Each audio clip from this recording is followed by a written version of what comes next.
All right, update time. Did something different for you today. Stay with me on this.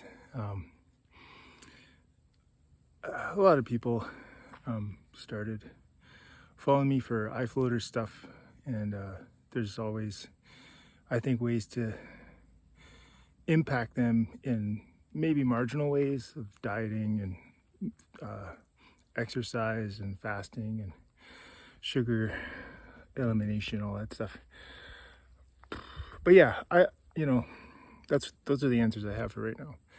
But I think in all of this, there's kind of a common theme of just, like suffering, like people going through things and not being used to them and having to adapt in many ways.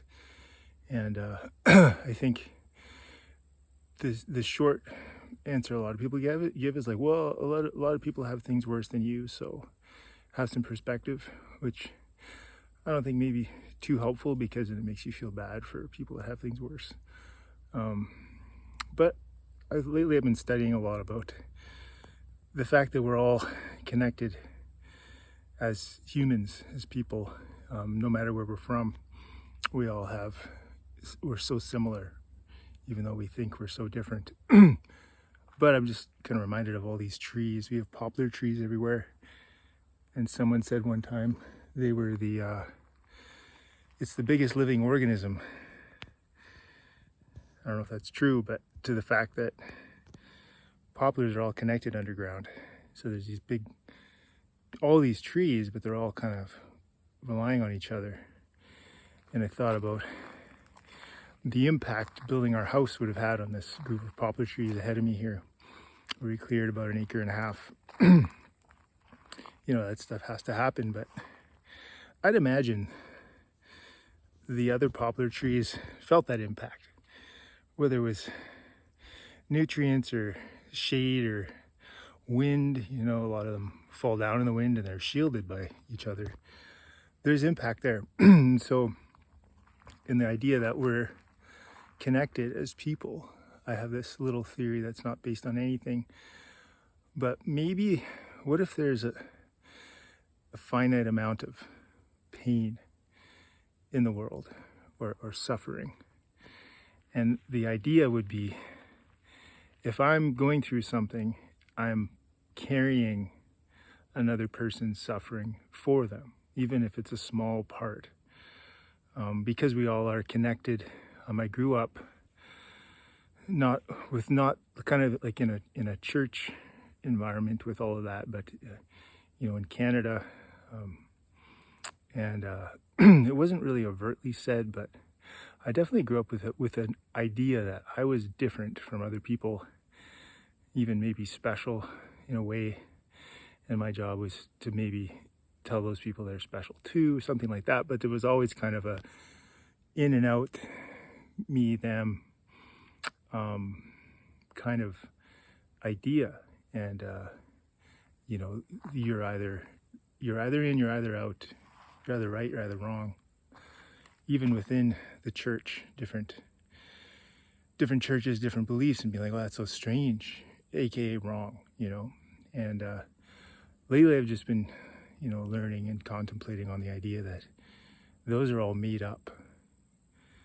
It's all made up, that we have to segregate people or keep people in different columns in our minds. Even, oh, I like this person, I don't like this person for these reasons, so therefore I like that person.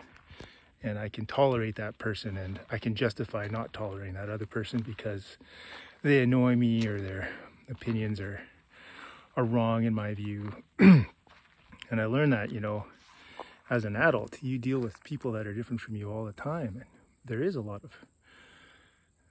of strife and a lot of conflict, that you see in children, you see it in adults too. And I think that's just really off-putting. And I always try to think, what can I do to include people, like, legitimately, not as a pity or, something that puts a jewel in my crown or makes me, better or feel good about myself. It pumps up my ego, which is hard because that's kind of the drive we all have, to pump up the ego. oh, I did something nice for that person. Wow, I'm a nice guy.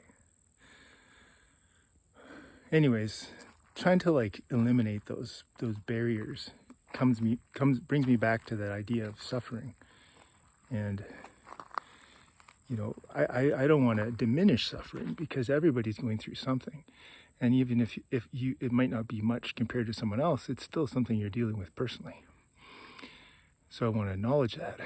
But also to be like, man, it's kind of like a sacred thing to feel pain, and to know that other people out there are feeling it much worse, that exact same pain. And to be able to maybe imagine or have a theory that, man, if I can go through this, it's going to make it that much less for someone else. I think you see that in practical ways. People giving people something physically out of even someone that you think of, there is story in the Bible of someone giving just their couple of coins, that all they had, right? Anyways, I'm going to talk more about some of this stuff because I'm trying to, I'm 43. There's all kinds of health things creeping up, and I try not to be fearful or kind of fatalistic or anything like that.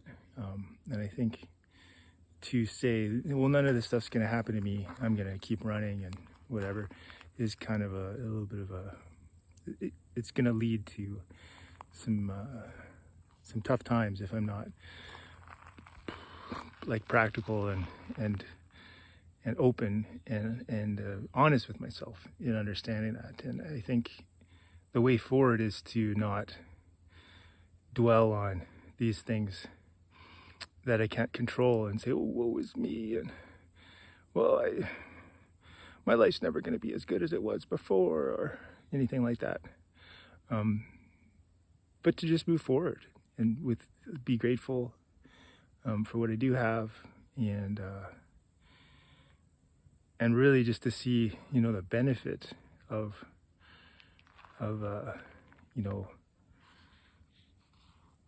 some of these things that I look at as such a negative. I am more grateful. I'm dealing with eye floaters. I have like a neurological thing that I'm trying to get a specialist to look at, and carpal tunnel. Just went through COVID. I'm not trying to say that to like pity me, but it's just on my mind to be like, man, what's going on? And I think people move on and survive. And even as the eye doctor said, your eyes will just start kind of forgetting some of those floaters and not seeing them. I'm like, is that true with pain too? You might just, yeah, it's still aware of it, but it still hurts, but I'm actually okay with it. I heard one time, I don't have a source, and it's, maybe it's not my place to say, but there was someone talking about, they were in a wheelchair, and they were in a wheelchair their whole life, and someone said, oh, if you as a Christian, when you die, you go to heaven, you won't need the wheelchair. You'll be able to walk and run. And that person, maybe that was an ignorant response, because that person said, hello, wasp. That person said, but I want my wheelchair. It's part of me. It's helped me. It's brought me through my life. Like I like it.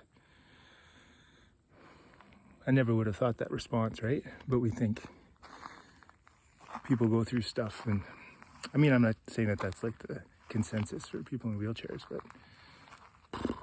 just made you think, so maybe some of these negative things are actually things that we can help us learn and grow. So yeah, that's my thing to think about. No clear answers once again, but hope you're doing well and we move forward.